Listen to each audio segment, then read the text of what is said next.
మొన్న ఈ మధ్య గౌరవ కేసీఆర్ గారిని కలిసినప్పుడు ఒక 2 విషయాలలో బాధపడుతున్నారు.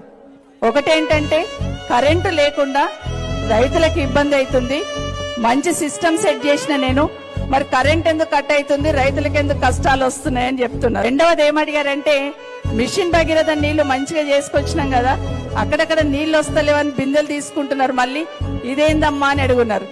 నేనన్నాను ఒక పొలిటికల్ గా ఆలోచిస్తూ వదిలేయండి అన్న, బదలామవుతారు కదా గవర్నమెంట్, మరి జనాలకు అర్థమవుతుంది అంటే ఒక్క మాట అన్నారు, రాజకీయాల కోసం జనాలను ఇబ్బంది పెట్టడం ఎందుకమ్మా, మంచి సిస్టాన్ని వీళ్ళంతా చెడిపేస్తున్నారు, అదే బాధ అనిపిస్తుంది అన్నారు. నిజంగా ఆ స్థానంలో ఎవరైనా కూర్చుంటే నన్ను కాదని ఇంకో నేస్తున్నారు కాబట్టి ఏమన్నా గాని అనుకుంటారు, కానీ కూర్చుని అరగంట అదే మాట్లాడున్నారు. టైంకు రైతు బంద్ వేస్తలేరు, ఏమైంది, రైతులు ఎట్లా పెట్టుబడి పెట్టుకుంటారు, ఒక్కసారి అకౌంట్లు వేస్తే పడిపోతుంటాయి కదా, మరి వీళ్ళు ఎందుకు వేస్తలేరు, కరెంట్ ఎందుకు కట్ అవుతుంది,